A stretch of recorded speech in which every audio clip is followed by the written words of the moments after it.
Hey guys, welcome back to Real Life with Mike, and today is going to be kind of a garage day. A garage and a little bit of outside day, maybe in front of the computer day. So I thought I would take the time because if you've been kind of paying attention to Manitoba weather, we got kind of a freak snowstorm. So it is one of those where it's kind of nice to do videos like this where, you know, you're not saying wasting time, but I'd rather be on the boat and filming than doing this in the middle of summer when it's really nice out. So I have a 2019 Suzuki DF 9.9A. It is a fuel injected, and I ended up converting it to a 20 horse. So, doing a lot of research, I found out that all of the engines, the 9.9, the 15, and the 20A, especially from I think it was 2016 or 2017, all the way up until 2021, all the engines, everything, fuel injectors, spark plugs, fuel pumps, everything is exactly the same except for a couple of objects, or a couple, I guess, mechanical objects. So that's how you can change your motor from a 9.9 to a 15 to a 20. So I was just gonna go from the 9.9 to the 15, but realistically, if you're gonna go, may as well go big. And I've talked to a couple guys online that have been doing it they've been running theirs for the last like 2-3 years, and they said they've had absolutely no issues. I ended up bringing mine to the shop to get it all serviced. They had no issues with it as well. So just to be warned, I can guarantee if you do this, it's probably going to void warranty. There is a chance that you could screw something up or break something. So, if you're not sure what you're doing, don't do it, or bring it to a shop to get it done. I'm pretty sure they'd be more than happy to help you out with that. So with this in general, like I said, there's only 2 or 3 parts depending on the motor that you have. I'll take you a walk around. I'll open up the motor and actually show you how I interchange those parts as well. And basically, this is it. Pretty easy. ECU and between a restrictor plate or a flame arrestor, I guess depends on what they want to call it. Those are the only 2 things. Now, at first when I did mine, I ended up actually taking my restrictor plate. This hole here was actually about the size of one of those smaller holes. It was actually super small. I've seen a lot of people drill these out, and you get so much more power out of your 9.9. But the hard part is, because you have fuel injected, it does have sensors to alter your fuel air ratio. So you got to be a little bit careful with that. I also didn't want to fool around too much with this. I decided after this that I really wanted to do a complete work on it, make sure that it's done correctly. So I ended up swapping the ECU and the restrictor plate as well. So we'll head outside. I'm going to show you a little bit of the snow and hopefully show you how I changed these parts for you as well.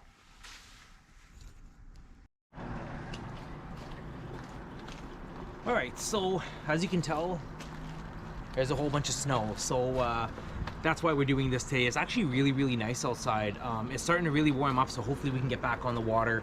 I know I told the wife when I first put this in the water, it was probably only a couple days ago, that's gonna jinx it, and this is why the big snowstorm came. So I'll take this off and kind of show you how to do everything that is complete with it. Of course, you just remove the top.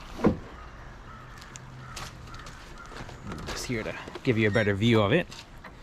So in here, this is where your restrictor plate is going to be. It sits right inside of here. Now the easiest way to do this, so I'm going to have to move the camera every so often. There's one bolt right underneath here. Now if you're watching some of the other videos, a lot of the guys actually remove this the bottom plate as well. That does make it a lot easier, but for this sake I'm going to do it this way because I can do it this way just as easy. So basically, it is a 10 mil.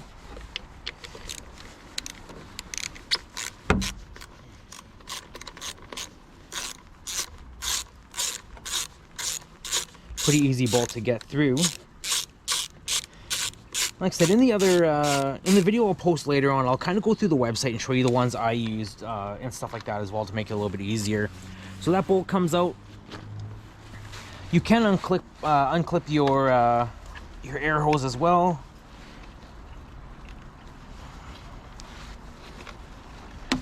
There we go. And then basically this just clips all the way out. So this can slide up and out. Now, So I can see if I can actually do this for you. There, so that's out of the way. So with that being out of the way, of course, this is the new, it's called a flame arrestor.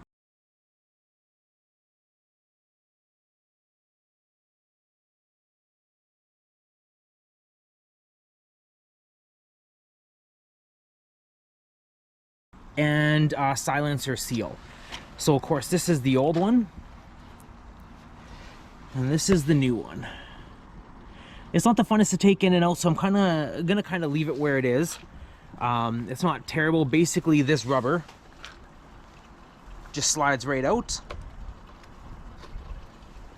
like that. So of course you can tell the difference. This is the flame arrestor for the DF20A, and this is going to be the resistor plate for the DF 9.9A. Now, like I said, this hole would have been a lot smaller. So if you see that on the pictures, that's why that one's smaller. So basically, you just take your new, it's called a flame arrestor and silencer seal. I'll give all the part descriptions and everything else, either on this or I'll do a separate video on that. Basically, this just slides in, clicks in like this. This goes back in, slides over,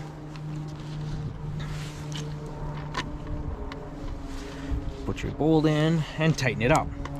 Now that's going to be the restrictor plate, or I guess like they say the flame arrestor side. That's going to allow more airflow into your engine, so that way your engine management system or your ECU can figure that out. Sorry, I don't know if this cranking is making any weird sounds, but tighten that up. Put that all in, make sure you put your hose back on, your clamp down. And that is absolutely it for this. That's how easy that section is. So the difference is, and I may overdo this this comment again in the other video, but of course these are the two part numbers, and I'll have them all listed in the next video as well, so that way you can see it a little bit better.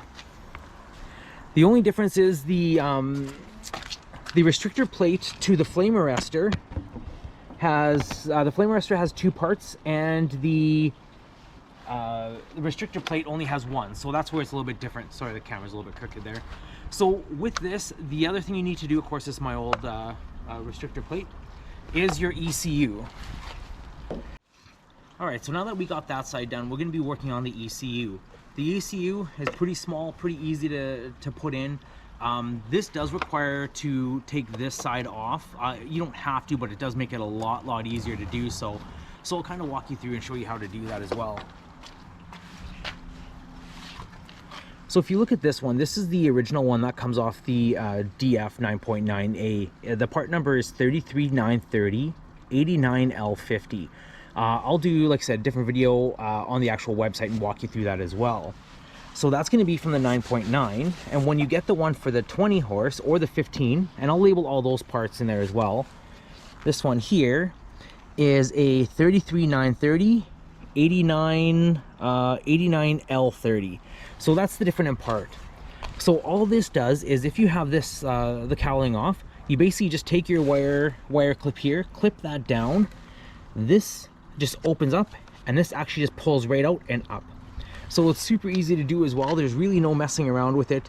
If I didn't have to take off that cowling, I definitely would do that for you guys as well. But it's a little bit chillier out, and I just don't want to take that off right now. So if you have any questions, feel free to let me know. Like I said, I'm going to go back inside to the office. I'm going to get the camera on the actual computer screen, walk you through the different parts. So like I said, the best thing about these motors is that they're the exact same motor. 9.9, 15, and 20 is everything is identical. If you go through all the parts pages and everything else for, I just use Browns Point Marine. It is in the States, everything is in States funds, but if you go through there, you'll actually see that everything is all identical. So it's really cool, the fact that you can do it. I've been running mine for quite a while now on the 20. I've had absolutely no issues. The only issue I've had is that I'm hitting my rev limiter. So I have changed my pitch on my outboard, but we'll have to go from there. All right, so here we are at the Browns Point Marine Service. Now, there's a whole bunch of different places you can get your parts from. Definitely take a look around. You might be able to get better deals at certain places, or you could even just go to a Suzuki dealer and get the parts from there as well. Now, the one out here is Lukestown Service, just out in Eli. That's probably the easiest way to get your parts from as well. Just for some reason, I just ordered mine from here. Of course, everything is in US prices, so just kind of calibrate your cost for that as well. So I have a couple papers here I'm gonna have to read off of here because it's all the part numbers. Here comes the boring parts of it. But if you go under the actual parts catalog here, it brings you to all their outboards. Now their 4-stroke outboard models are here. I'm gonna do my DF 9.9 because that's what it started with. And of course, you just have to go through all your system here and find out which actual serial number and motor you have or outboard you have. So mine's a 2019. So the good thing with this site is that it shows you all the part listings. It gives you everything that's going to be a breakdown. The first one you're going to have to find is this one here. It's the inlet manifold. So I'll kind of go through the parts to show you the differences here. And this web page is also how I cross-referenced all the part numbers and found out that all the motors are the exact same. So in your intake manifold here, you have this unit right here, which is going to be this one here. Of course, as you can see, this hole right here is much smaller than the one that's on here because I did drill this one out. So don't do that. Just keep your original one. It makes it a lot easier. So this is number 9. If you scroll down here, number 9, the restrictor holder is 770, and the part number is 1382089L10. And that's the actual part down here. And like I said, you can tell the difference in hole I drilled out compared to the one that was originally there. So that's just what I did. Like I said, you don't have to do that. That will give you a little bit more power, but it's just one of those I wouldn't recommend. If you're going to do it right. So like I said, that's the restrictor holder for the 9.9. That's what was in there. And then I'll show you what I did to change it out. So that's the restrictor holder. If I go back, and then if I go to the rectifier ignition coil, I don't have remote control on mine, so mine's going to be the non-remote. And of course, number 16 here is going to be your ECU. So with the ECUs, if you look here, there's two different sides. There's 16.1, 16.2. So 16.1, I mean, this just kind of shows the kind of stats of it. So 16.1 is for electric start. I just have manual start, so I got to go to 16.2. So these are the things you definitely have to take a look. I mean, the parts are the exact same, but the part numbers are different. So make sure you know or you check to see if it's with electric start or with manual start here. So the with electric start is the 33930 89L40. That's, like I said, with electric start. The one that came with the 9.9, of course, was the 33930 89L50. So that's the original ECU that's with it, and that's this one here. Oh, sorry, yeah, 33930 89L50. And you can't see here, it's kind of dark in here, but this is the 89L50 from my original 9.9. So if we go back up, go back to the parts, if you want to go from a 9.9 to a 15, you can click on the 15 here, scroll down to your, your year, exact same thing. So this one under the inlet manifolds over here. This one is also the number 9 for your part number here. So number 9, the restrictor holder, the number is 1382089L00. So that's a 2724. That's for the cost of it. But as you can tell, it kind of looks the same. The actual hole is a little bit bigger. If you actually look at the part here, this hole here is actually a little bit bigger than what the regular restrictor plate is. So same thing with that. You'll get a little bit more airflow, you'll get a little bit more power, but it's really not going to do what it's intended to do. So if you go back to the part number, you go down to the ignition coil. This one's 16 as well, or part number 16. This one also has two different models. So of course, one with electric start, one with manual. I'm just going to do the manual starts because that's what I have. But the part number for this one is the 33930 89L10. 416.92 is the price for the ECU for the 15 horsepower as well. So that's something you can look at as well. But if you go through all of these other parts, all the way through pretty much every single diagram in this whole entire thing, you'll notice that everyone's exactly the same, other than these three parts or two parts that I'm mentioning. So that's how we kind of got to the idea on how to upgrade a 9.9 to a 20. So we'll go back to the parts catalog. Then we'll go into the 20. So this is what I changed my motor to. So all those parts I was listing before was either the factory original 9.9, and the ones I'm going to be listing now are the ones that I ordered. So the only difference with this one is under the inlet manifold over here. For some reason, they break this down into two different parts. This is the number 6, the screen here, and number 7 is going to be your seal. So number 6 is actually called a flame arrestor. I don't know why they change it or what the name difference is, but they have the flame arrestor and silencer seal. So these are the two here that you would order together. So that's the only difference between the 15 and the 20 if you're going to be upgrading. So the part number for the flame arrestor is the 13710 89L00. And like I said, you can see it's just a screen compared to a cap. And then the seal is the 13832 89L00. That's the silencer seal. That's just this rubber holder. So basically, instead of having all these little inlets here, it's just basically a nice smooth holder that you slide the flame arrestor into. So these are the two parts here that you're going to need for the restrictor plate replacement. And like I said, $10.40 and $7.86. Pretty easy. I mean, like I said, this is US dollars, but pretty cheap to do. And then when we go back up, we'll check out the ECU. All right, the ECU is here.